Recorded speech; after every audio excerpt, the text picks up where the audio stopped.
Conference will now be recorded. NFRMPO TAC meeting. We'll go ahead and start with welcome and introductions. So this will go around the room here. I'm Evan Pinkham, the Transportation and Planning Manager with Oak County. Becky Carrasco with the NPO. Hannah Feldman, Interim Senior Transportation Planner with the City of Greeley. Dana Horncole, Capital Projects Manager with the City of Fort Collins. Josh Lamont, Grant Administrator for Transport with the City of Fort Collins. Jerome Rather, Transportation Planner with the NPO. Michaela Grunland, Transportation Planner with the NPO. Jonathan Stockbroker, Transportation Planner with the NPO. Tanya Trigger Martinez, Mobility Director with the NPO. Lisa Joyner, Mobility Specialist with the NPO. Denise Staley, Transportation Planner with Oak County. All right, then we'll go online. Why don't we start with going through the list here? Cody Davis. Hi, Cody Davis, Planner with Muller Engineering. Anna Rose. Anna Rose Cunningham, Transportation Planner with the City of Loveland. Go ahead, Annabelle. I'm Annabelle Phillips, Assistant Director with Transport at the City of Fort Collins. All right, and Taziba. Taziba Tarnum from North Front Range MPO. Dee. Hi, everybody. Dee McIntosh, CDOT Region 4 Planning. All right, Tim. Tim Host, Public Works Director for Johnstown. And Josie. Hi, guys. Josie Thomas, CDOT Region 4 Planning. Kim. Kim Koivanami, Senior Civil Engineer, Town of Timnath. And Shane.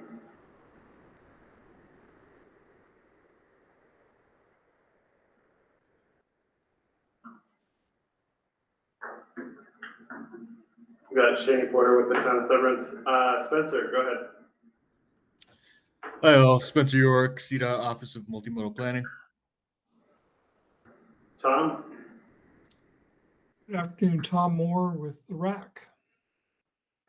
Anarelli. Anarelli Morales, Air Quality Policy Analyst with the Weld County Public Health Department. Aaron. Hello, this is Aaron Busto with Federal Highways. And Candace.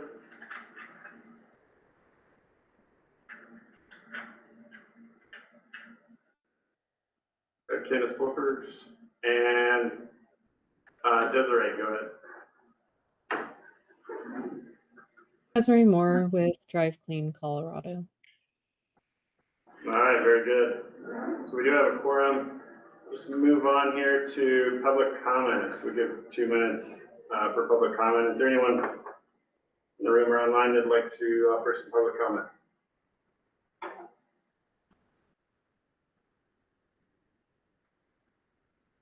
All right, seeing none, we'll move on to the approval of the February 18th, 2026 meeting minutes. Open the floor to any comments on those minutes or a motion to approve or.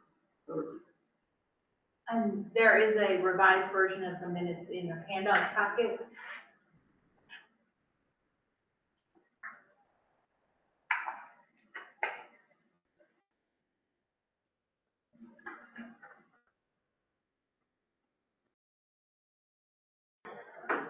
All right, is there a motion? Motion to approve the revised minutes for February. Second. All right, got a motion to approve the February 18th, 2026 meeting minutes. All in favor, say aye. Aye. All opposed, nay. All right, with that, we'll approve the minutes. All right, that'll take us down to our lead planning agency and air quality agenda. So we'll have an update from Tom Moore regarding the Regional Air Quality Council updates. Tom, go ahead. Great, thank you. I just wanted to give a verbal report on a few items.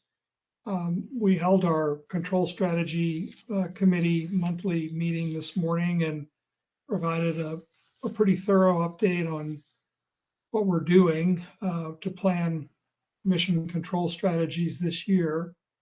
We are in the process of updating our blueprint that our board endorsed last fall, and we're aiming for a board adoption of a revised blueprint in November of this year. So we're doing several studies. We're looking at the impacts of the emission reductions from those strategies on as the model predicts changes in ozone. So we'll be writing a report on that middle of the year by the end of June. We're preparing a white paper. We have expert, health experts preparing a white paper on the costs and burdens of the current levels of air pollution in the non-attainment area. That's another product we hope to have ready this summer. We're collaborating closely with the Air Pollution Control Division on how to look at strategies and look ahead to developing the SIP. So it seems like it's a long way away, but we will begin work in early 2028 on doing all the analysis to prepare the SIP chapters that is due by the end of 29. So 26 and 27 are kind of about investigating all the strategies and determining all the factors that need to be considered and working with the division on those so that we can go through the public process in 28 and 29. So on our calendar, we have some tentative dates for workshops on emission sources like on-road and point sources and oil and gas and that sort of thing. We're going to hold those in the June and July timeframe, and we'll be pushing out materials. So my suggestion is, if for folks that are interested in that stuff, that you register on the RAC calendar for the monthly control strategy committee meeting, which is the same as this one. It's the third Wednesday of the month. We meet at 9 a.m. So that's an overview of what we're doing, and I'm happy to answer any questions if there are any. All right, thanks, Tom. Any questions?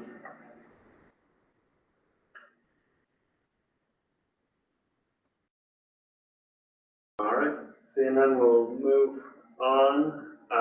So Brendan's now with us for the APCD updates, so we'll move on to the Metropolitan Planning Organization agenda. So we've got action items here.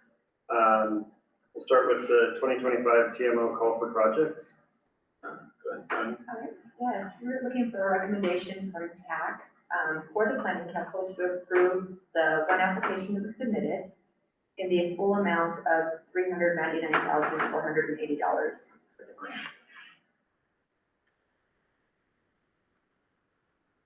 Okay. All right, any questions on that for Tanya?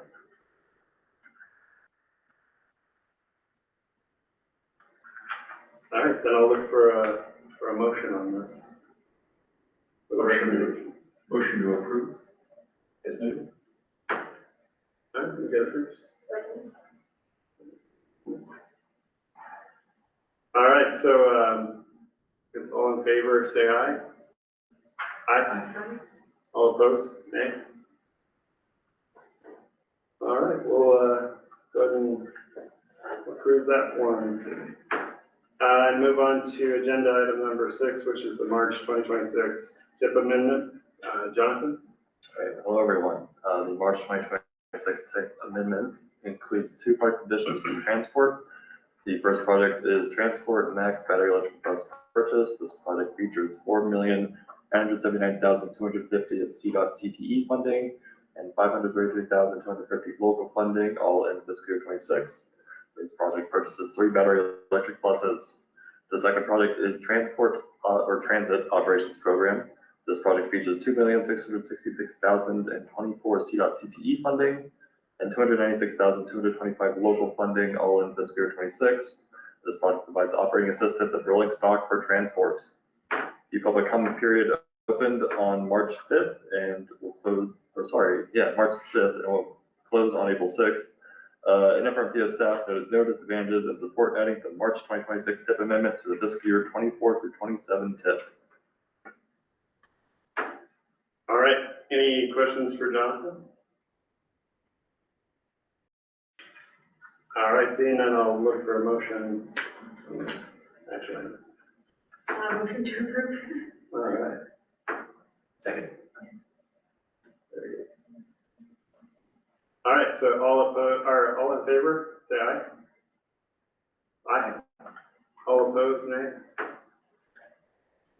All right, we'll go ahead and approve that one and move on to presentations. So we have a presentation from Transport. It's a transport optimization plan. Annabelle?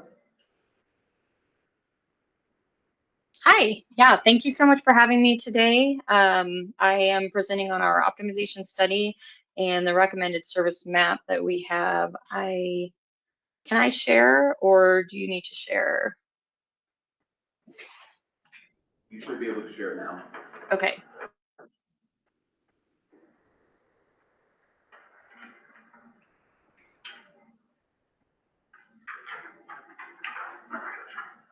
All right, can you all see that? I don't know what you're seeing.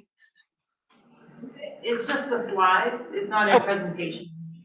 Here we go. Okay, thank you. Yes. Now we All see right. the slides. Perfect. Okay, and I realize I actually can see what you're seeing. So here we go. Okay, thank you so much for having me today. I'm gonna just turn my camera off and try and keep an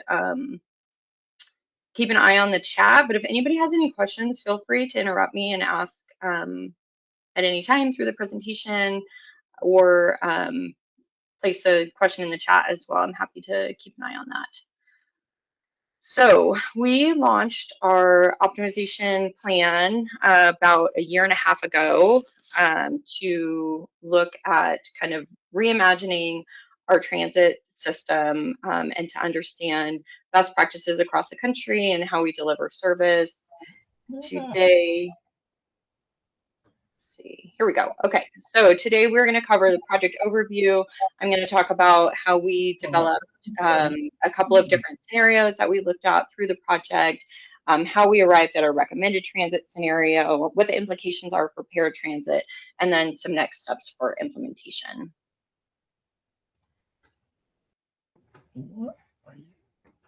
All right, so our transit master plan that was adopted in 2019 continues to be the long-term vision for the future of transit in Fort Collins. The purpose of this project optimization project, however, was to develop a shorter range, fiscally constrained service plan, one that reflects our current financial realities while staying really focused on community needs and growing ridership, because we did see a very slow recovery of ridership coming out of the pandemic.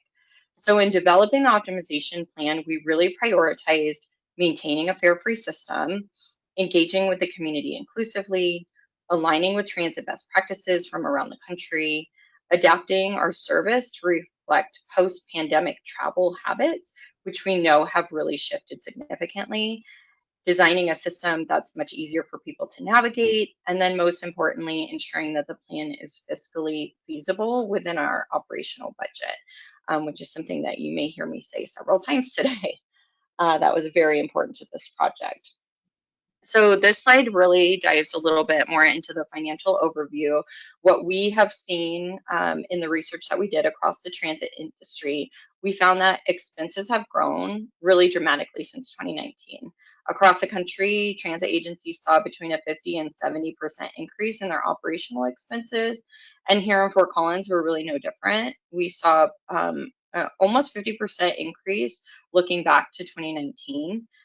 With today's cost of doing business. So consistent with those national trends, we have also seen those expenses increase exponentially. And we've seen that the major drivers of those costs have been personnel, vehicle repair services, fuel, and contracted transportation services. For us, contracted services is mainly driven by our paratransit program, so our Dial-A-Ride program, which is contracted out to a third party. So on the revenue side, well, we have seen some increases primarily at the city level with the passage of what we call the 2050 sales tax. Overall revenues have just really not kept pace with the increases in expenses that we've seen. And then we've also seen some reductions in key revenue sources. The positive news is that beginning this year, we anticipate receiving about $2.5 million annually in a new state funding source. So SB 230, which you see represented here in the graph in green. And that bill we're really excited about because it establishes a new funding stream generated by fees on oil and gas, and is specifically meant to help expand and improve public transit statewide.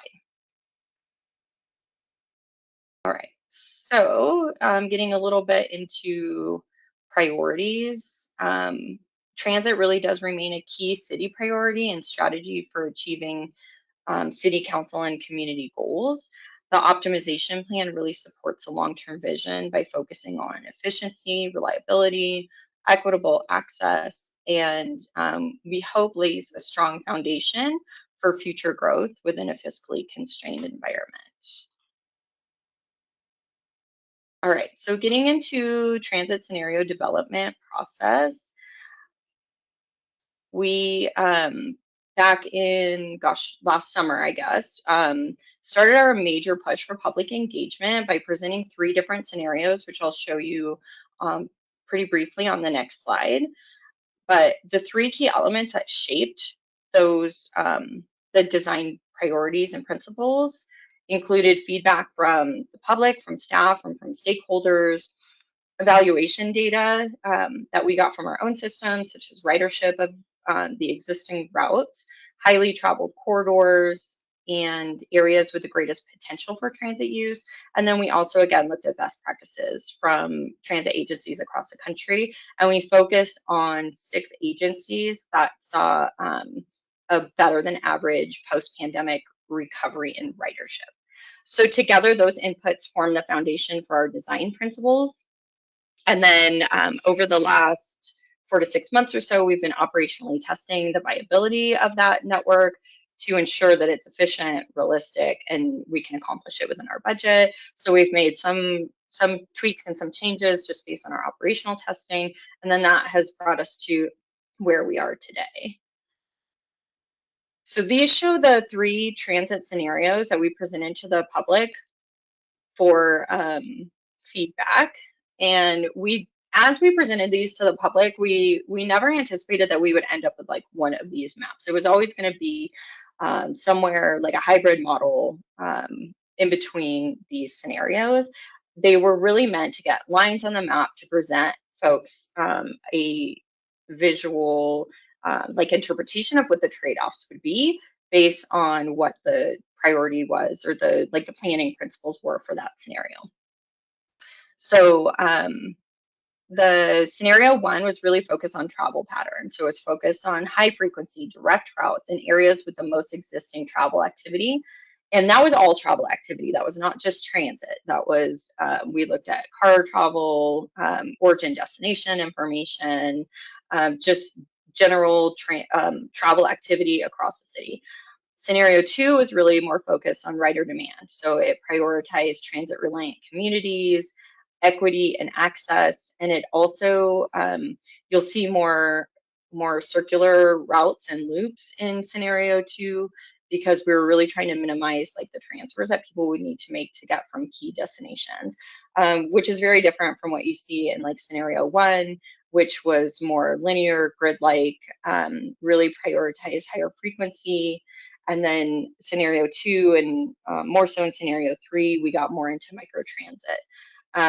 So scenario 3 was a much more condensed fixed route network with more microtransit zones. So combined high frequency core network with microtransit in lower density areas.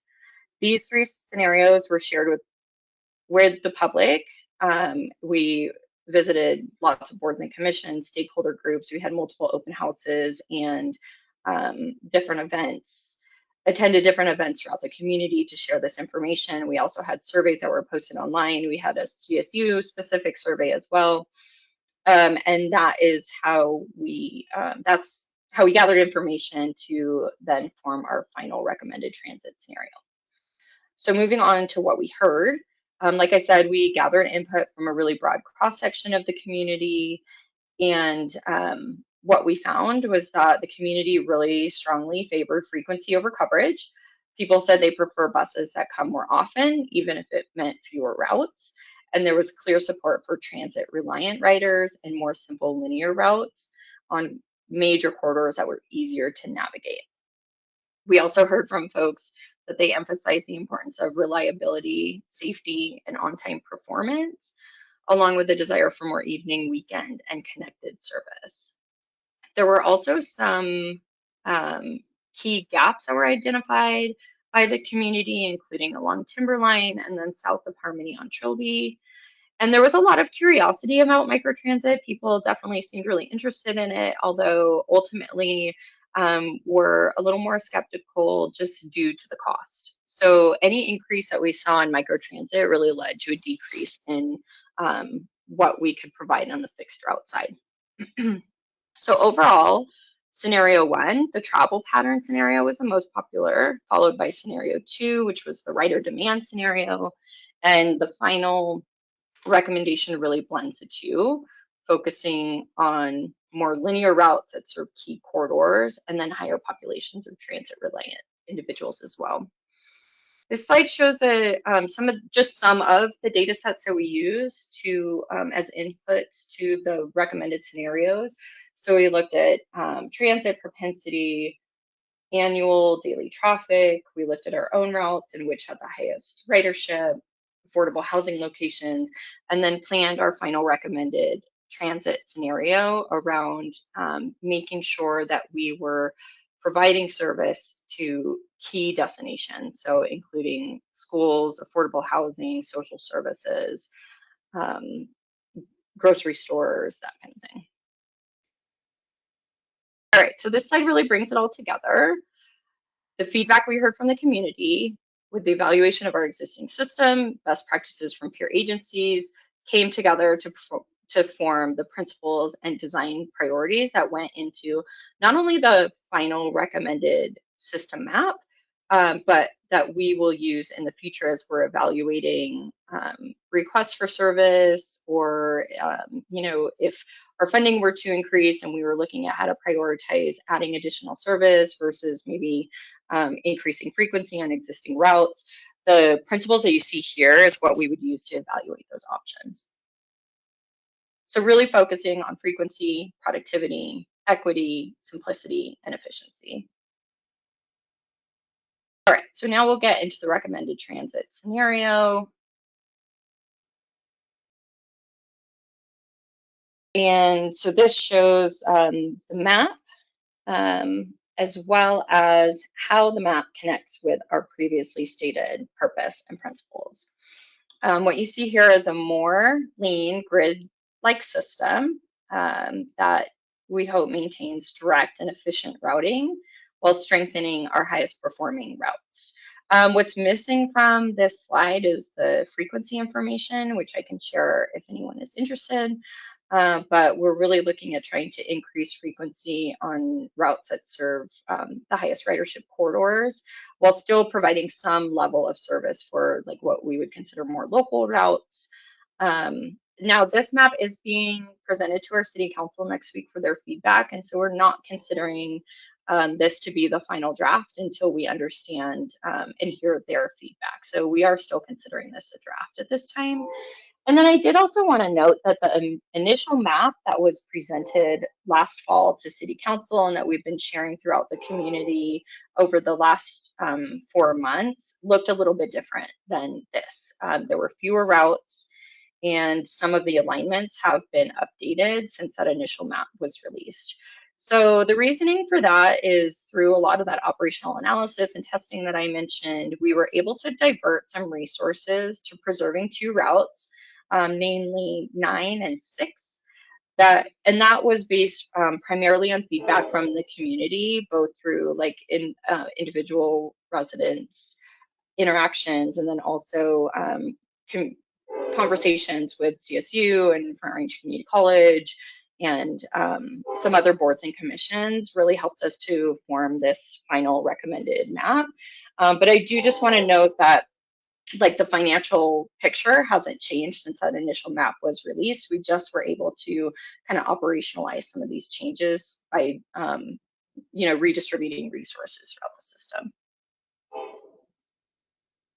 All right, and so then moving on to dial-a-ride paratransit and impacts here. This map shows what the updated dial-a-ride service area would look like based on the new fixed route network.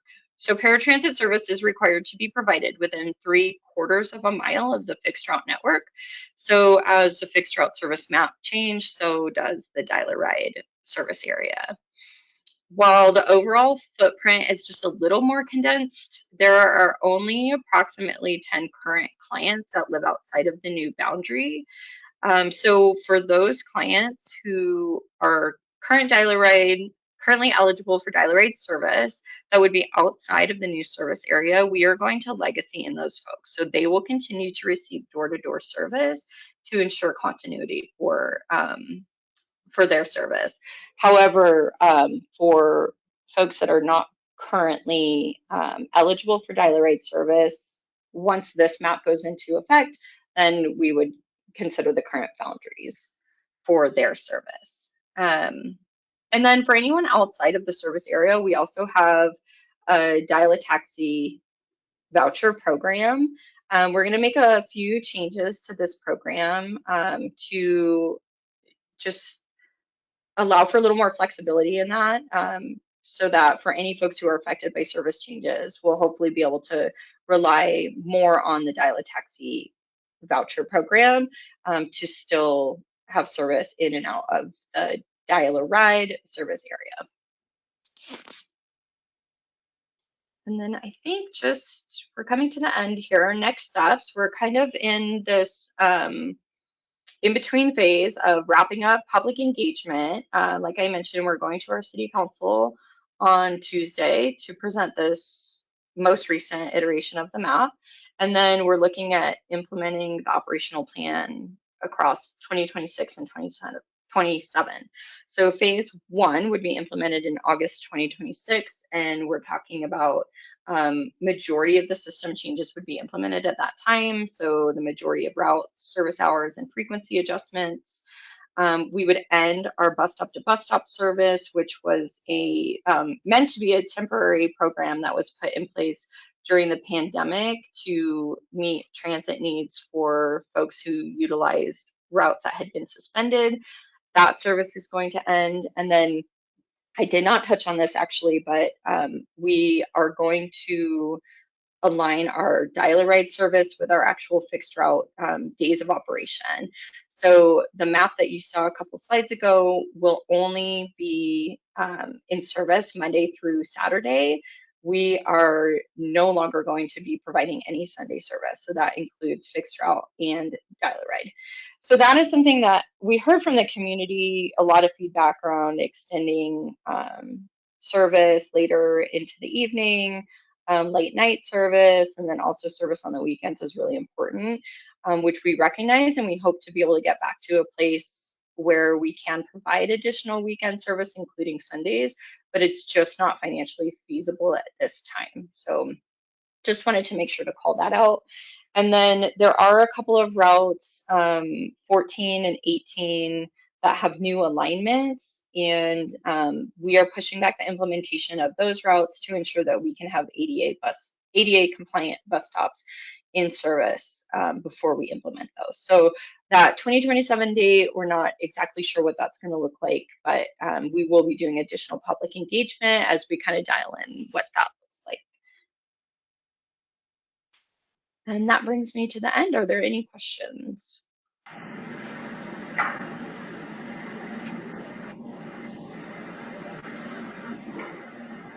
Any questions for Annabelle?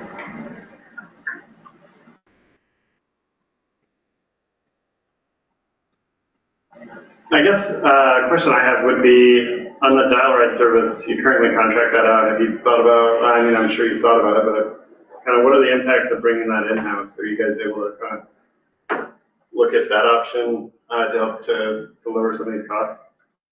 That is definitely something I think we've taken a look at this every couple of years. Yeah, we've taken a look at this every few years as this question comes up pretty regularly. And what we have found is that it would cost us more to operate this service in-house. Some of that comes down to capital costs and personnel costs. There would be a pretty big upfront capital investment. And so we continue to reevaluate it, and I think that we will continue in the future to evaluate it. But at this point, even though it is an expensive program to contract out, it still is more efficient to contract it out than to operate in-house. Okay, and then on the, I guess the fare free setup, I think you guys switched over that a few years ago. Have you guys seen a lot of a pretty good increase in ridership with that setup with the fare free access? I think that we have. It's a little bit tough to say. We stopped collecting fares in 2020 with the pandemic, and then officially went fare free at the end of 2024. But as with most transit agencies, our ridership dropped really precipitously in 2020. And so we've been seeing ridership gains over the last, since 2020, we've been seeing ridership gains.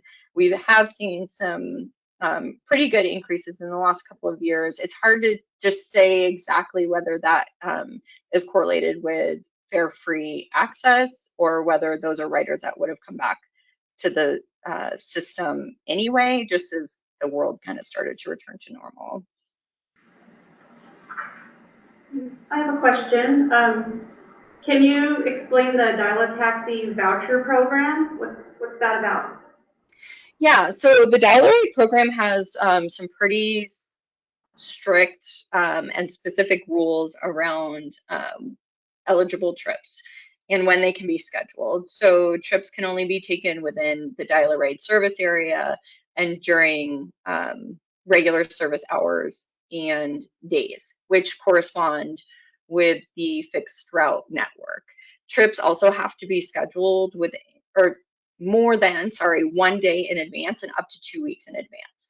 And so for a Dial-A eligible client who wants to take a trip, say outside of the service area, or they want to book a trip on a Sunday when Dial-A service is not running because fixed route service is not running, Dial-A is not able to meet those needs. So about 10 to 12 years ago, we implemented a program that we call Dial-A-Taxi, which is just simply a taxi voucher. So we pay currently up to $20 on the taxi meter, and then the client is responsible for any additional, like anything above and beyond that $20 on the taxi meter.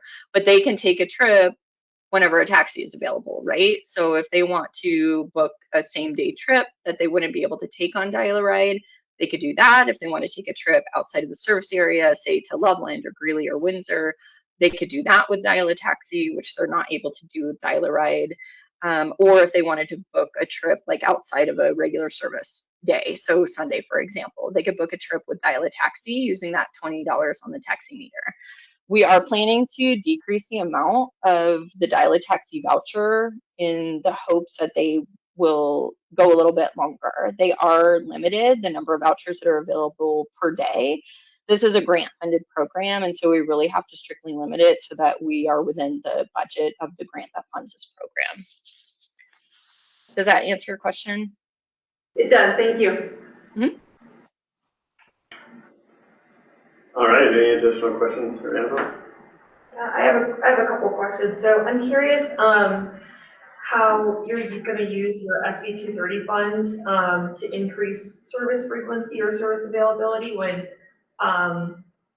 overall the whole system is being in some ways you're going to have some less services. Are you putting that on certain routes, and kind of what was your strategy there? Because The city of Greeley is considering doing similar things,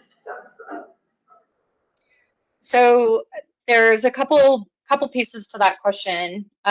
Initially, before the SB 230 funds were announced, we had done this exercise with the understanding of a much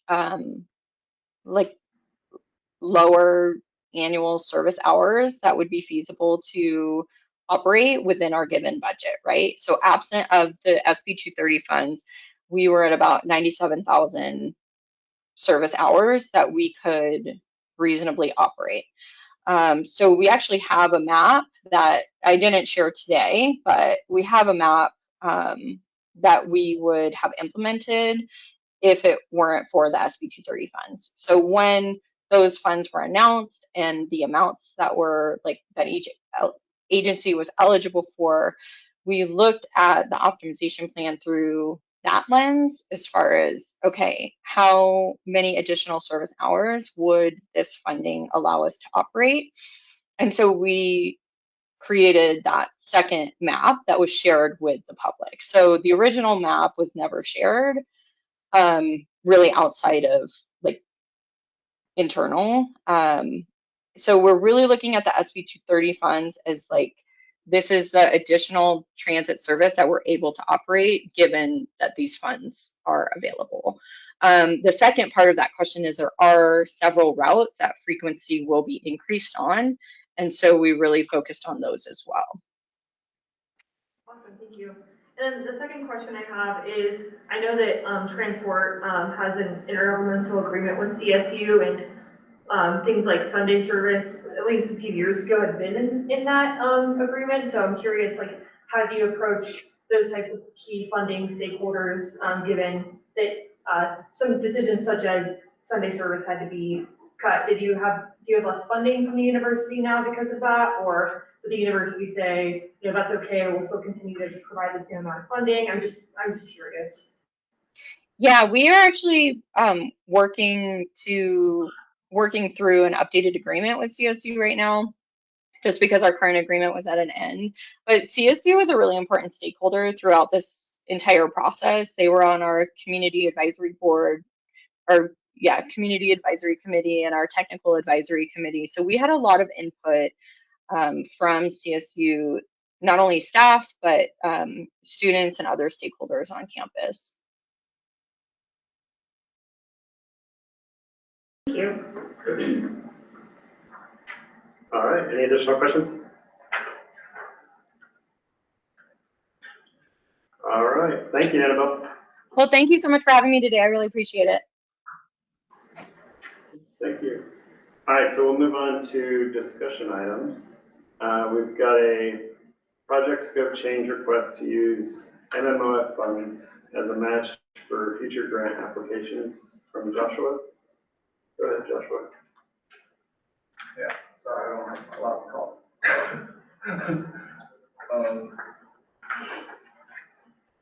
Yeah, so as we've gone through this MMOF reconciliation process, we had the original 25-26 award from NPO, and then through reconciliation, giving up that on and off charging project, we came up to 523,000. So it was originally supposed to be used towards construction of the foothill station and roundabout. We got up to 90% design, and then our main primary construction fund source was withdrawn by the Department of Transportation. This project remains a high priority, probably our highest priority outside of optimization to get this station built. We're looking for alternative funding sources, and we're hoping to utilize these previously awarded MMOF funds as matched future grant applications with tax approval.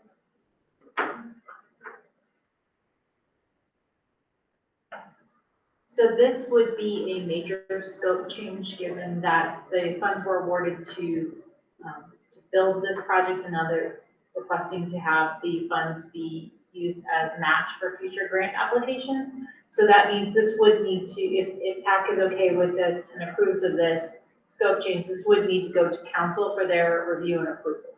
So just letting, since we've had a couple of minor ones recently, but this one isn't a major one. So.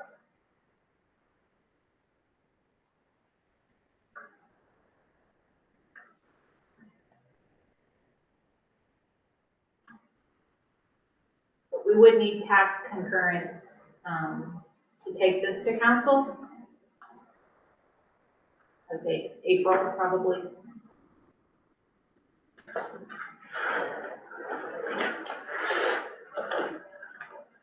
So there's an action item today, or? No, this would just be, if everyone's okay with it, we would take it to council for them to discuss and then it would come back next month. Assuming they.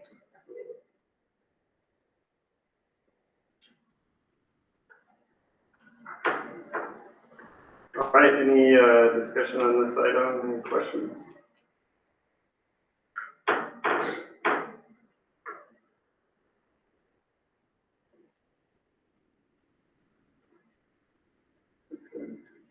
And do you have a contract with CDOT for these funds? Not executed. Not executed, okay.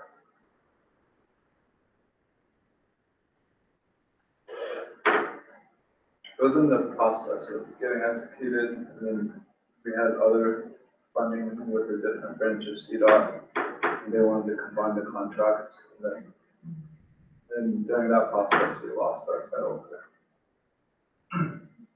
Is there, given the fragility of the MMOF funding, is there a chance that, or is there a backup plan in case the funding goes away again completely? What? FMMOF. Yeah, for everybody, yeah. I think we just start from scratch. Yeah. So the project would still move forward, they'd just be delayed. Yeah.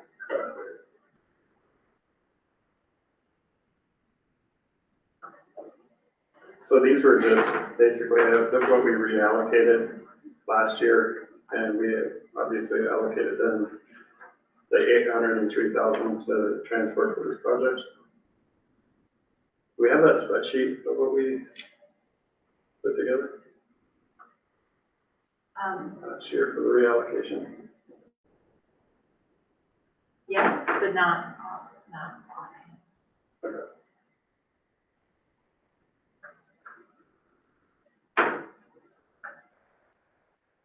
We were originally awarded about 350,000, and then through reallocation, we gave up $1 million on our on-route charging project, and then about 485,000 or something was reallocated. Okay. Not to put you on the spot, but Spencer, would this be something where could CDOT move forward with contracting this project if the use of the funds is for local match for a future grant, if it's not identified yet? That's a good question. I would need to check with Michael Snow on that. I think the main risk with MMOF right now is just uncertainty with future transfers from the general fund, but we can definitely check with Michael Snow. And we should have that answer. If this were to go to council, we would have this maybe before, April 2nd, that answer. You think whether or not it could be contracted? Yes. Yes. Okay.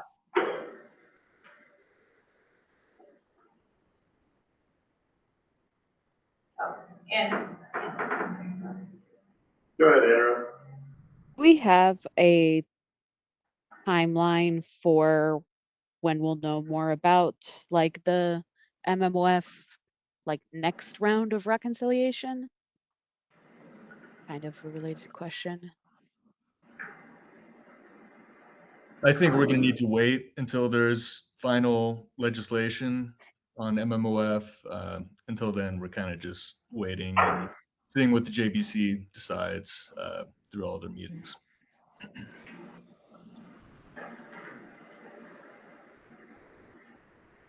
I think it'll probably roll out kind of like it did last year, and it'll be later in the year that we'll have a real, answer to where we're at with the reconciliation, would be my guess.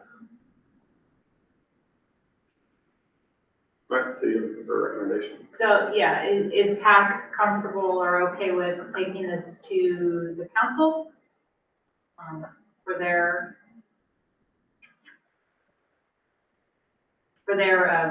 for discussion?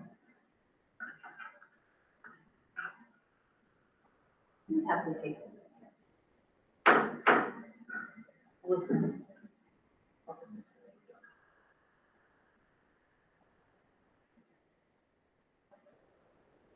And so, okay. Yeah.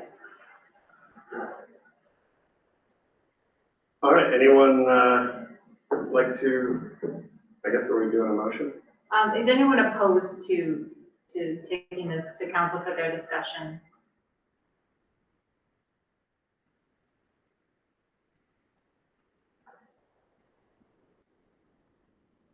All right, I think we'll go ahead and move to take it to council and let them take a look at this as well. And it'll come back to us as an action item at a future agenda. So then we'll move on then to agenda item number 9, which is the NFRMPO draft crash dashboard. Michaela? All right, so I know I've brought a version of the dashboard to you before quite a while ago, and then I also had an additional meeting back in May with other people at your organizations to chat about what they wanted to see from this tool. So I'm going to keep my demonstration here today pretty brief, but I also want to preface this by saying I'm going to send out an email after this meeting, and you'll have through the end of this month, so end of day March 31st, to review this on your own time and provide me any additional feedback that you do have. So kind of the big update from the last time this has been shown to you is that this includes all crashes, not just our serious injuries and our fatal crashes. Because of this, it only has 3 years of data in it for now. So it has 2022 to 2024, just because it takes a much longer time to process that many crashes. But the plan is, as each year goes on, to add more years to the data, and at the very least eventually have 5 rolling years of data in this dashboard. And then here at the bottom right, one of the new tabs that was added was for the top 5 intersections by number of crashes.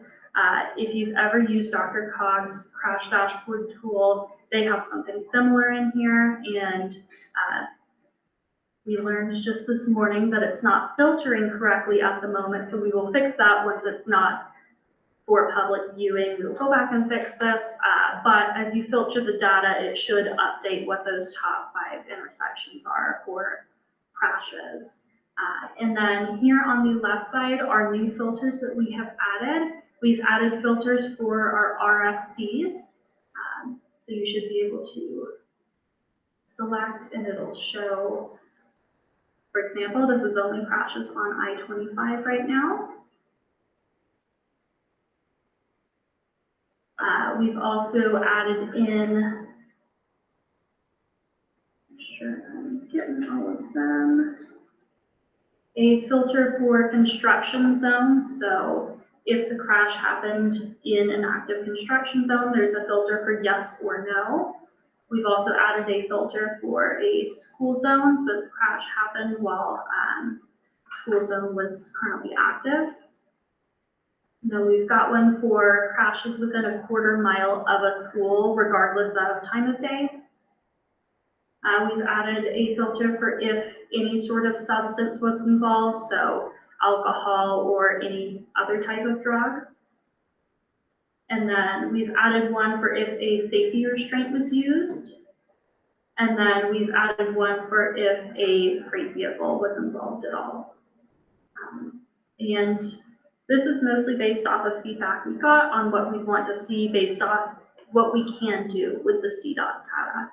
And then in addition to that, there are some new layers on here, and then there are additional layers that you can toggle on that are currently turned off. So for example, you could turn on the school layer and see where schools are on the map.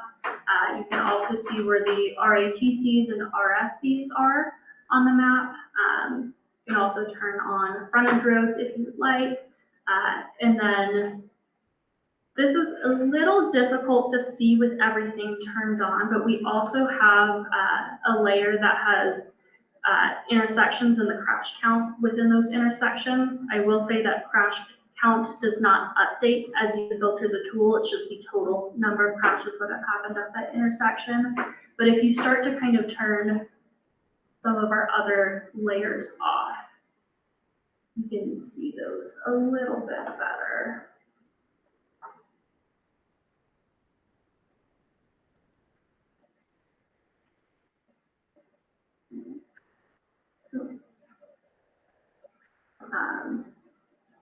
So it's what these blue circles are, and so it'll show you the total crash count. This one's 0 here, but maybe it's different here. It's hard to do it where the cities are without turning that layer off, but also 0, of course. But that is an option if you want to zoom in and actually look at individual intersections to see how many crashes are happening. So with this being said, again, we as staff have really, I think, done a great job trying to figure out what can be done with CDOT's data. And so with that in mind, I have a couple of questions for you all. What are either short-term improvements that could be made before this tool goes live? And then what are the long-term improvements that you want to see to this tool, or what would you eventually want to see out of a crash dashboard tool, whether that be the next time we update the data or even further in the future. And again, you can email me your thoughts once you actually play around with this more, but if anyone has any initial thoughts, I'd love to chat about them now. I guess I'm curious, so like, this is awesome that you can show the top 5 intersections by the number of crashes, but because it's all types of crashes, that might indicate like, you know, roundabout, you might have a higher number of crashes because you get the side swipes or things like that, but the severity is significantly lower. So is there any way you guys can calculate high injury intersections or the most severe injury intersections? I know that we did that type of analysis with our Vision Zero plan, so I'm just curious if the CDOT data like could provide that type of analysis. We do have a filter for, I know, most significant injury, if I can find it in here. So for example, if you wanted to look at your fatalities and serious injuries, and like I said, it takes a moment to update, but right now, for whatever reason, this stopped working for us, so we have to fix it. But you could look at your more severe crashes that way, and in theory it should. Yeah, so you're filtering it, and then ideally this is updating. Yes. Okay, awesome. And I will say, there's a lot of crashes in here, so it takes a bit to update some of those anyways. But yeah. Awesome, great work. Any other questions or comments? Is there an ability to define a fence yourself or a polygon to look at only crashes in it? Great. I thought it was probably there. There's this little toolbox, or a wrench, a wrench button there, and it has some of those tools. You have to draw it yourself. We tried to explore seeing if you could drop a point and tell it to give it a buffer. This does not allow it. I know that like the tool that we use for call for projects does. So if we were ever to take this layer of crash data and use it for call for projects, we could maybe get some more information out of that. But yes, you can like draw yourself a square, a rectangle, or a circle, but no specific buffers from a certain point or a line. Thank you. Any other questions online or?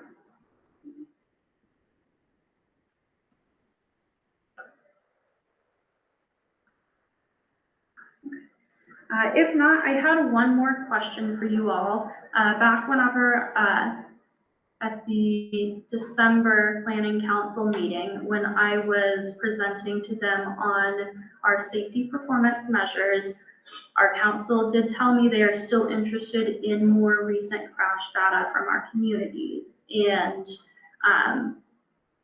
it's my understanding that that would be from Windsor, Greeley, Fort Collins, and Loveland. And if anyone else has an update on that, feel free to let me know. But those are the 4 that were identified that use more recent crash data. And we've talked at TAC before about, even if it's not everyone, could we start to pull from those communities and see what that data looks like?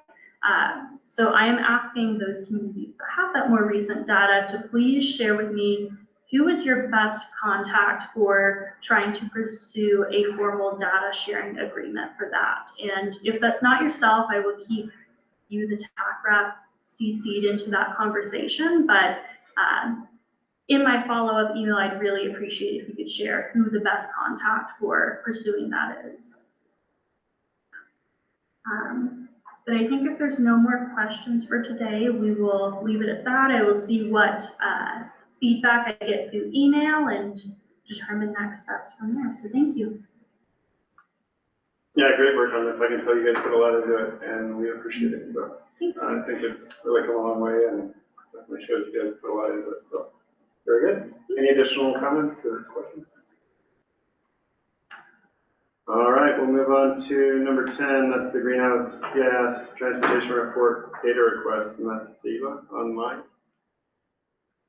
Hello, can you hear me? Yes. Okay, so I am here today with a discussion item requesting for the roundabout traffic data to support our 2030 GIS compliance analysis. So here is a little bit context why we are asking for this data. So North Front Range MPO staff are currently preparing the regional greenhouse gas transportation report as a part of 2050 RTP amendment. And during this process, we encountered challenges in meeting in GIS compliance target for the year 2030. And according to the procedural directory of 1613 by CDOT documentation, we are exploring some of the potential of model calculation that may assist us in demonstrating our compliance for 2030 year. And one of the potential strategy involves that operational improvement of traffic, that is at the intersection where signalized intersection are replaced by roundabouts, because that can reduce idling of the vehicle delay and go and stop condition that can assist us significantly for emission reduction at those locations. So we are here today for asking our TAC members for the identification of roundabout projects which are constructed after 2019 or planned to completed before 2030, which are replaced by signalized intersection. And another data request I have, if you have available AADT or ADT traffic counts associated with those intersections. The ADT count are the annual average volume data, and the ADT is the average daily traffic volume data. So if you have available for the roundabouts which are replaced by the signalized intersection, that will be helpful for us in this process of the GHG report to meet us compliance in 2030 GHG analysis. So that is something what we are asking for today.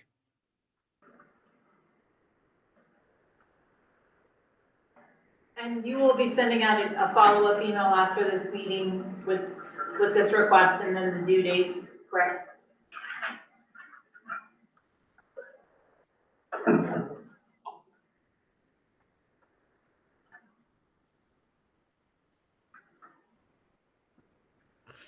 All right, any questions on that?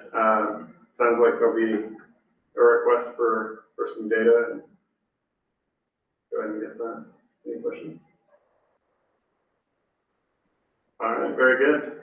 Thank you. Okay, thank you. And I will send you a requesting email later today after the TAC meeting. Okay, perfect. Thank you. All right, we'll move on to agenda item number 11, which is the active transportation plan, the ATP. Jerome, go ahead. Thank you. Let me take this. All right. So we're finally here at the end of the ATP planning process. Smiles. So first, it's a little bit of an update on what is the active transportation plan. It is an update to our shared regional vision for improved active transportation within and between communities. It also functions as a guide to active transportation planning in the region. This plan also helps guide the development of our regional active transportation corridors. We do go into rather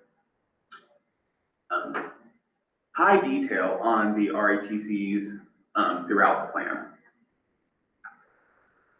So for this presentation, I'm going to go through the high level, what is in the plan. So this plan format is the same as it was in our last plan. So we have the 5 chapters. Chapter 1 is introduction. Chapter 2 is existing conditions. Chapter 3 is strategies, approaches, and emerging trends. Chapter 4 is so far the biggest one, and that is the RATC corridor profiles. And then chapter 5 is the action steps. And then we'll have a series of appendices. So we can begin with what is in chapter 1. So this chapter provides context for the ATP and the purpose. And in this chapter, we also split out some benefits for investing in active transportation. For that, we split it out by health benefits, safety benefits, economic benefits, benefits to reducing congestion, and then benefits for community resiliency.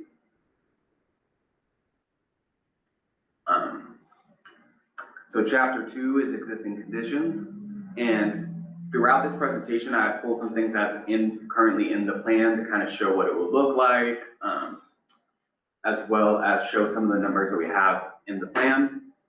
So in chapter 2, this includes our regional infrastructure inventory, and with that, we have our active transportation facility miles per capita. And facility miles, that's referring to anything that could be considered a bike-ped improvement. So that is sidewalks, shared use paths, bike lanes. We do not include bicycle routes because each community uses different definitions on what a bicycle route is. If that were to change in the future, we would include that in our numbers. But for these numbers, that does not include bicycle routes. And then we also have it by facility miles per capita. The reason why we have that is one of our regional performance measures is active transportation facility miles per capita, which is basically what was in the 2021 active transportation plan. I will say we did see significant growth in our active transportation facilities from 2020 to 2023. Some of that is due to updating data, especially as our communities continue to grow and we track sidewalk construction. We are consistently behind on data. As we get updates, there's a new development that has new sidewalks, or there's an expansion of a bike route, of a bike lane or things of that nature. So we're consistently trying to update our data. And some of it's also that explosive growth we have seen in our smaller communities as we're developing out our sidewalk network. And then for the second table, we have active transportation facilities per community. So we split it out amongst community, and then for the counties, we only do the portions that are in the MPO. And we chose 2023 as the year because that is the year we had the most recent data for every community. Some communities that have some data that was a little more recent, but for standardization, we did out to 2023. So also in chapter 2, we do some analysis on travel patterns, and then we completed analysis for transit stop and sidewalk connectivity analysis. This map is pulled from our coordinated plan, and then we have the corresponding table. As you can see, a vast majority of our transit stations do have sidewalk access, and we do split it out by transit agency. So then we have our safety section, and with this, we have included all of our current safety policies. And then we also included bicycle and pedestrian involved crashes between 2019 and 2023. Again, those years were selected. 2019 was selected because that is the baseline or the base year for the 2050 RTP. This plan does act as the bike ped element for the 2050 RTP. So for continuity, we used 2019 as that base year. And then it went out to 2023. One, that is where our facilities are updated. We also did that because of the federal performance measures. We do have to do the 5-year rolling average. So we did this 5-year average. And then we have the map on where those crashes were involving bicycles and pedestrians. We are looking at making some additional maps that will go into the final plan, but that will not be in the draft plan, and that you will all see at the end of the week. So then chapter 3 is strategies, approaches, and emerging trends. This is another chapter that is probably the second longest after the corridor profiles. So we begin with just infrastructure, and with that we have facility design standards, information on sidewalks, shared use paths, crossings, transit-oriented walkability, trail accessibility, pilot project, and maintenance. Here on the right is one of the tables that is currently in the plan that does have the design consideration and then guidance. We then go into some programming and policy. With policy, we're looking at emerging micromobility solutions. And then we split it out on a section on e-bikes. And with that section, we have access, mobility, safety, and best practices. And then e-scooters, we do the same. So e-scooters, we split out access, mobility, safety, and best practices. These two tables show how those look in the plan. You can also see that we have a consistent color scheme. This plan, we do have to have it be accessible to Colorado standards. So these colors are accessible. That purple, I just realized now, the text is white in the plan. I'm not sure why it's not white here, but I did make that edit. So it is white text for the purple, the green, and the blue. And then in chapter 3, we also have other micromobility devices.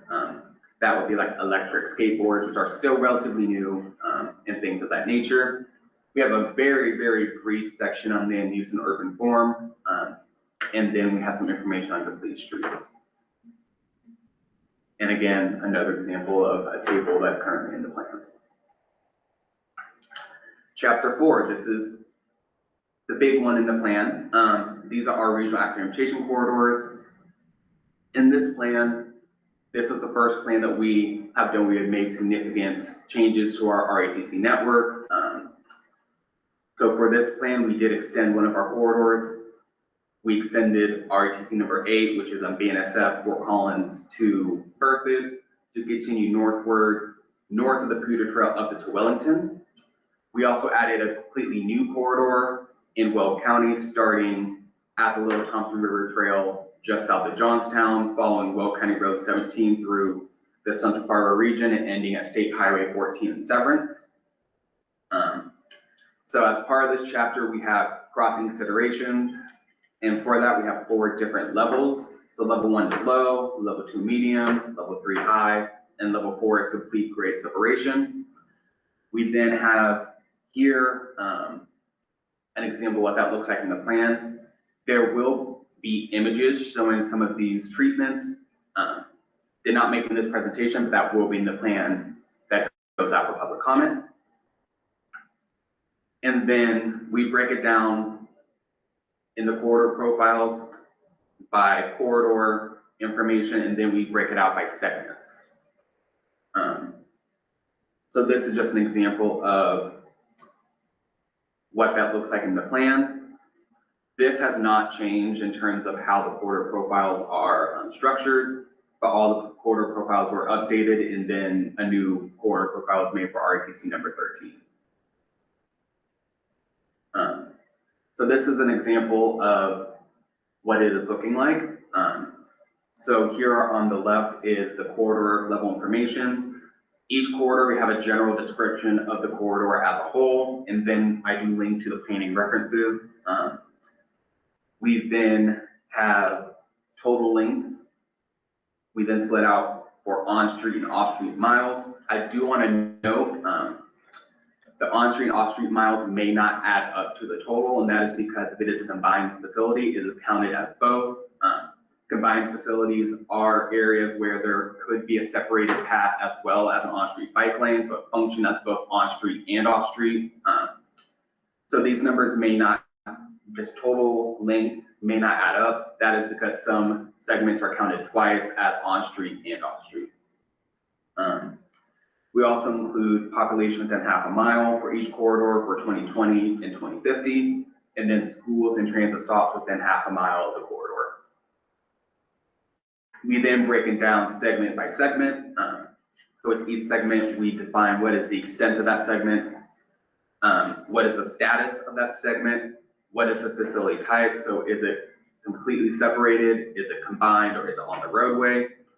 We assign jurisdiction, and then we do a brief segment description. We then identify any key local connections as well as crossing needs. And then these levels refer to the crossing levels that I showed you a little bit earlier. So then chapter 5 is action steps. We have 5 categories for action steps, and those are safety, monitoring, land use and urban form, local assistance, and funding. And then here on the left is an example, is how that will look in the plan. So for every action step, we do assign responsibility on who is responsible to work towards that. So these next few slides, I pulled out the action steps that we do have identified that have been assigned to TAC, just kind of good example of some of the things that are in the plan. So for TAC, there are only 2 categories that had anything assigned to you all, and that is monitoring and funding. Under monitoring, we have assigned a bicycle level traffic stress to all roads within the NFRMPO region and incorporate bicycle LTS to project scoring prioritization. What level of traffic stress is referring to is how comfortable is it to ride whatever that corridor may be. So an LTS of 1, I'm going to make sure I get this right. LTS of 1 means that any rider would be comfortable riding. LTS level 4 would be only the most experienced bicyclists would be comfortable riding on that roadway. This is something that our model is able to do, and this plan does include those updated maps based on what we got out of the model. There are some limitations on what our model can and cannot calculate. It cannot take into account perceived safety, so whether or not someone would feel like it's a safe corridor, even if we know it is. So there will be some post-processing that would need to be done before it could be incorporated into project scoring and prioritization.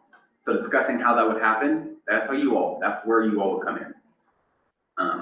Then the second thing we have for monitoring is generate a public-facing, interactive, mobile-friendly map of the regional low-stress bike network and exploring opportunities to incorporate the map into existing apps or web apps. And then funding, we have 2, looks like we have 2 things assigned to you all for funding. One is referring to the call for projects.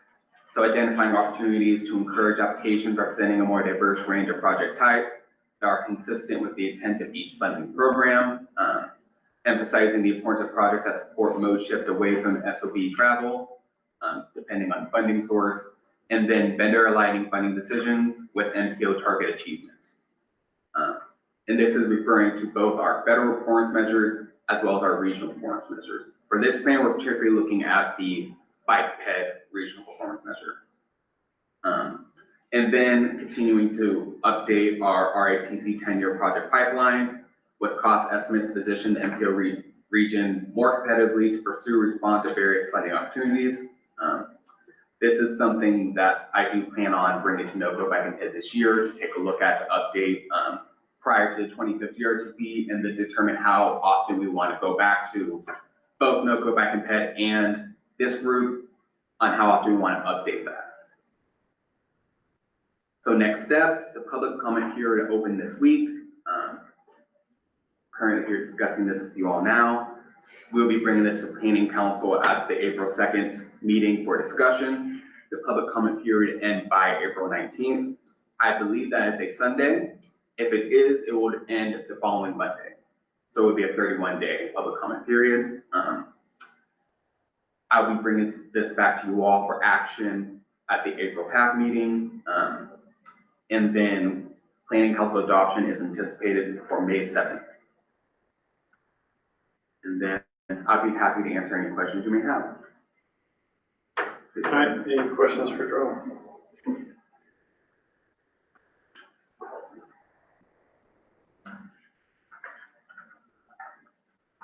I got a question from Elizabeth online. Elizabeth?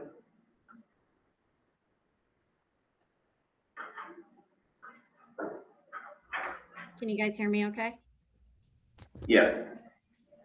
So Jerome, just out of curiosity, I know some of the discussions that you've been having along like US 34 corridor includes how we're planning to help avoid our corridors not, I guess, be barriers is the term I think that I've heard.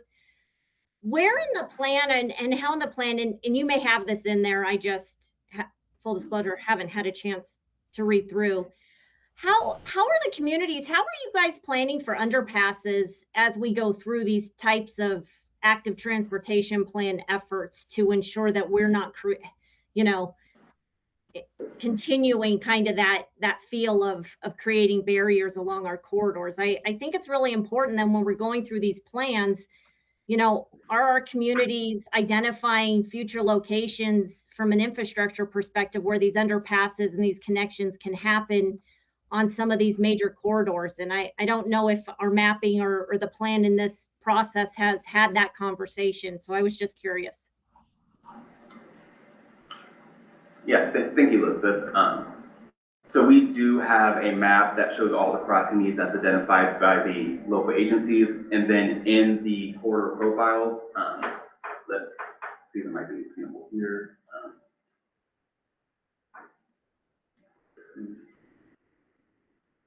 So under here, under crossing needs, we do identify all of the known underpasses and overpasses. So if there is one, it would say level 4 and then whatever that roadway may be. So that is identified within the corridor profiles, which, thank you for bringing that up, Elizabeth.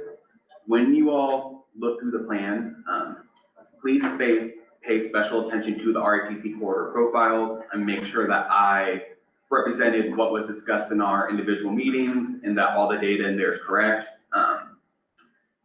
Those profiles got rather tedious just because we have 13 corridors and gone to quite a bit of detail. So there are some things that may have been missing or may have misunderstood when we met. So please do pay special attention to those segments. And if you see anything that you would like updated, let me know. I'd be happy to find a time to meet, or we can chat via email, whichever works for you all.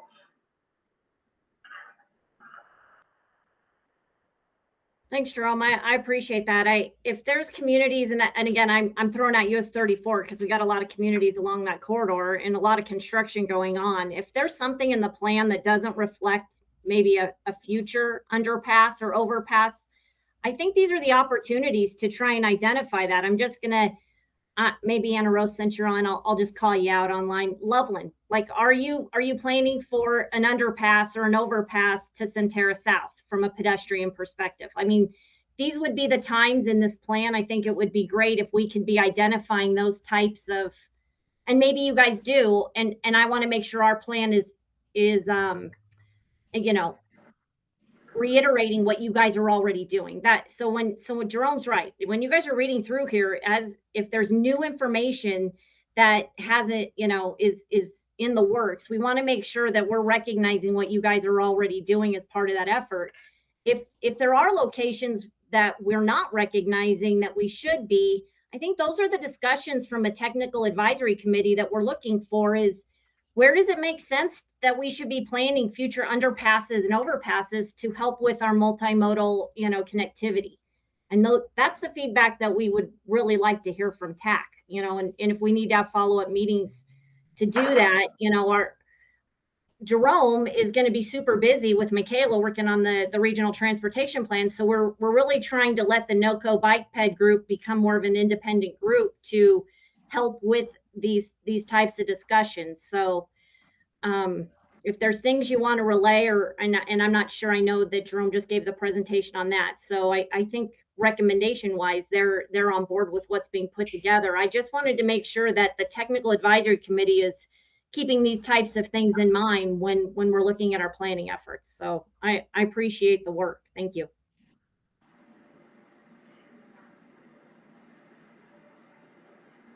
All right, very good. Any other comments or questions? I have one more question. So you discussed how we're going to across the board use the bicycle level traffic stress. Have you already determined the methodology for how across the communities we do that consistently, or is that something we'll have as a follow-up for the plan, or is that in the appendix? That would be a follow-up that we discuss after we go into all the projects, because that really depends on what are the limitations with the model. I think prior to that, we want to have a discussion, or I want to explain how the model came up with those numbers, and then how comfortable are we using those and how it is incorporated. I didn't want to get too ahead of you all on how that would work. So that would be something that we would look into when the time comes. Correct. Sounds good. Thank you.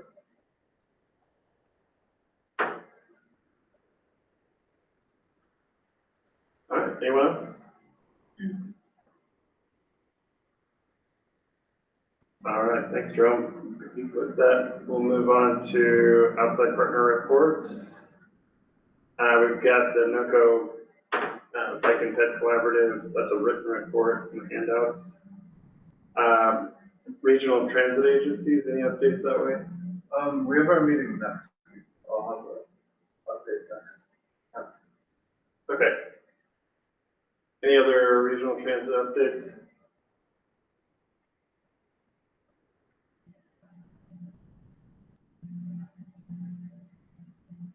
All right, seeing none, we'll move on to mobility updates. Tanya?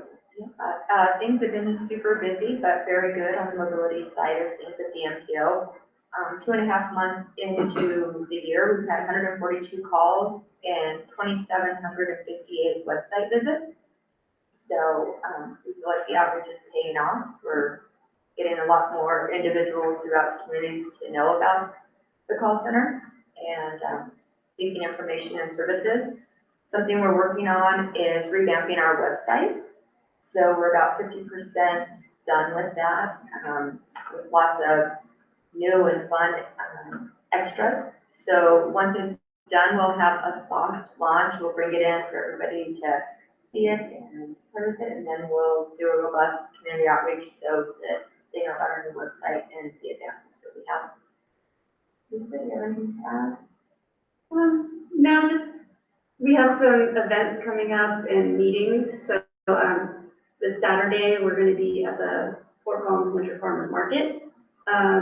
We have our Weld County Mobility Committee meeting next week. And Northern Colorado TDM Working Group coming up on the 27th. And we have, I don't know if it's been discussed since I'm new to coming to these meetings, we're working with a Ride Alliance project with Dr. Cog. We're trying to connect our regions to help people find transportation. We went through the pilot already, and I think the part 2 is about to start. So we're going to be having a meeting about that and go forward with that. See what we can do to connect everybody. All right, very good. All right, now we'll move on to reports. Agenda item number 15 is the March Planning Council meeting summary draft, that's a written report. Then we have the NFRMPO air quality program updates, written report in your packets. 2026 Colorado legislature updates, that's a written report. And then mobility committee's written report, and we'll move on to roundtable. We'll go ahead and start over this way. Yeah, so for the city of Greeley, we have a potential public works director that should be starting in May. I'm not gonna release the name yet, just in case something changes, but we're really excited to have some leadership again in the public works department. We have been working on our alternative fuels and electric vehicle charging plan. We'll be publishing a Speak Up Greeley page soon to start some public engagement this spring and into the early summer. We're going to be giving our recommendations for the ongoing program for shared micromobility next week at our city council. So we'll have a better idea of what our program in Greeley looks like long-term after that meeting. And then we'll be releasing our CMGC RFQ for the merge project relatively soon as well. Those are the biggest things on our end.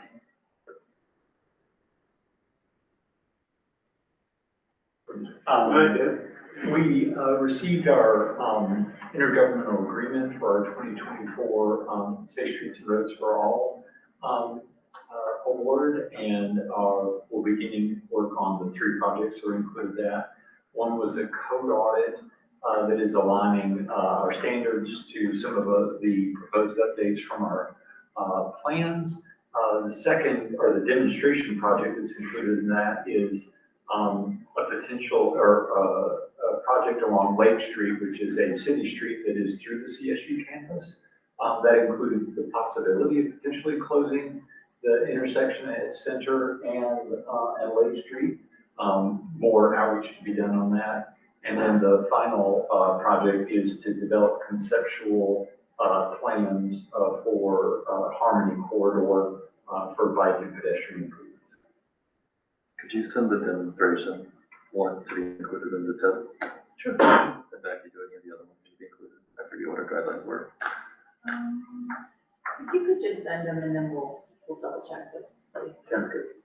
Thank you. Any other updates? All right, All right, so I have 2 updates. The first is MPO staff, we did vote on our RTP name, and we did come out with a winner. So the 2055 RTP will be named Connected Communities 2055 Regional Transportation Plan. So RTP will still be in the name, and we'll still be referring to it as the RTP, but we thought that would be a little better, and it'd be better for storytelling aspect of the plan to name it something a little more creative than 2055 Regional Transportation Plan. So we're working on coming up with a logo for that. So once we have a logo and all that, we will share that with you all. Second update I have is today or tomorrow we'll be sending our first data request for the RTP. So for this data request, we will be looking for just a link or a list of all your plans that you have, as well as any housing needs assessments, so we can make sure that we have the most up-to-date plans and look to see what we have in terms of housing needs assessments, so we can incorporate that into the plan as well. And that's all I have. All right, so first thing for me, I want to thank everyone that provided a letter of support for our Highway Safety Office grant that the MPO is applying for. That application is due Friday, so I'm working on finishing details on that and getting that submitted. I also just want to let you all know that I have taken over signing the MPO up for a lot of our outreach events. So if there's an event that you want us to attend, please feel free to reach out to me and let me know. And then the last thing, this is kind of the last call for if anyone has something to include in our April newsletter. If you'd like us to include something in it, I would need an article and any associated graphics by end of day, March 31st. So just reach out to me. That's all from me. All right. Well, it's a good reminder to please send me any SS4A projects you've received so we can see if they should be included in the TIP. The PIP survey that's available until March 31st will be a reminder social media post sometime next week. That's kind of the last call. Rate survey results will be reported within the next 2 TAC meetings. That's what the public and the stakeholder want. The public involvement plan will also be available for your review within the next 2 TAC meetings. Gonna stay non-committal. Lastly, we have decided on the majority of changes for logo and color palette. Our logo will be changing a bit, as well as the entirety of our color palette. There will probably be a presentation on that at the next TAC meeting. Very good. One more thing going off of what Michaela said. I do the Ride No Code newsletter, so if anybody has articles related to mobility, so.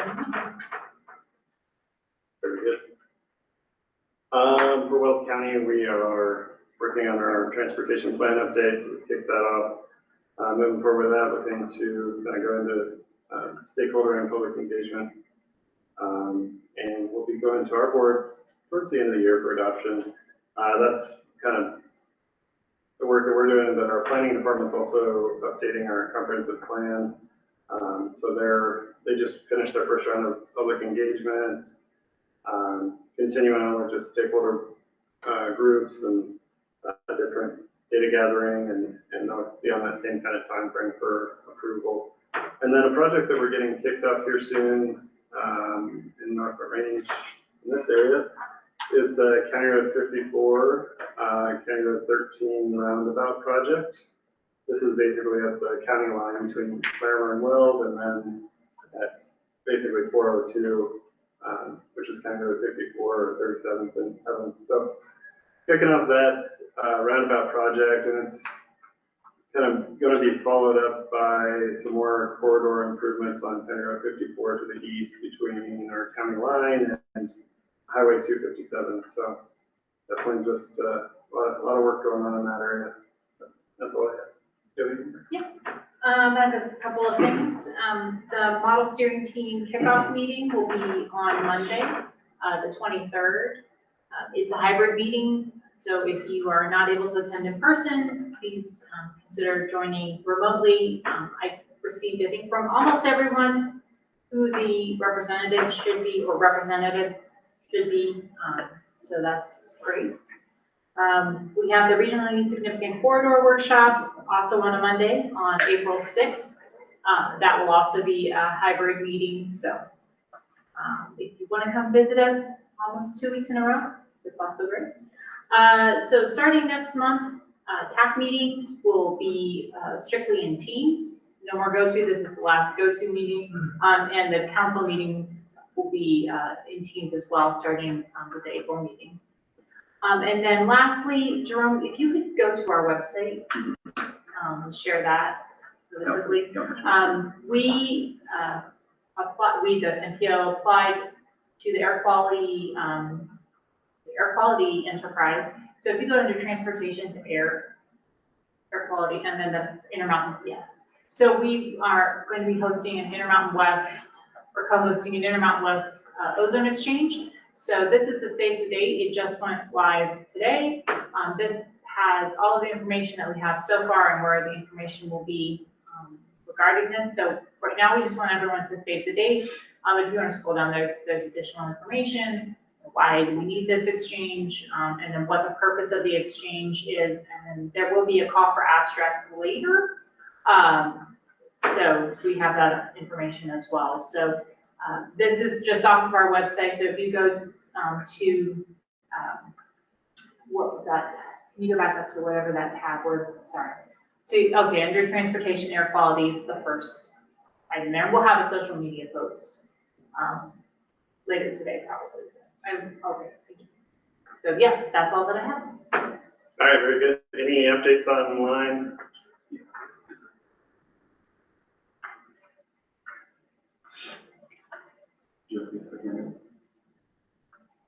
Oh, Josie, go ahead. Thanks, Evan. A couple personnel updates for you guys. First and foremost, you guys have probably heard Dee, my planner, will be retiring next Friday on the 27th. After 12 years of really amazing dedicated service, she's done a lot for CDOT. She started out in maintenance and then went through engineering as some administrative support, and then planning. So we're going to miss her a bunch, but please send her a note, congratulate her, very well deserved. Related to that, we will be posting her vacancy hopefully pretty soon. So if you guys know anyone who wants to work in Region 4 planning, let them know that that's going to be coming. And then also another personnel update. Spencer, world's greatest DTD liaison, got promoted. Shocker, shocker. We're all very happy for him. But he will start his new position here shortly. So we will have a new DTD liaison. We don't know who that is yet, but hopefully they'll be just as great as Spencer. I think we all will miss him very much in that role, but big congrats to him. It's very well deserved. So just wanted to pass along those updates, and yeah, that's it. Thanks, Josie. And I will be working with North Front Range and Upfront Range and all my other TPRs for that transition. I will be the new land use and main streets planner at CDOT. So I'll still be involved in some of the project and work going on in the North Front Range MPO. Thanks.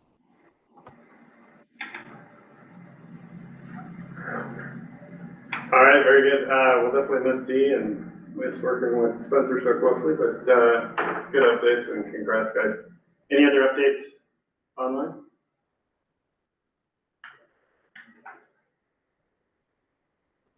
All right, guess we'll close out then. All right, next meeting, just let us know if you have any topic suggestions, and next meeting is on April 15th.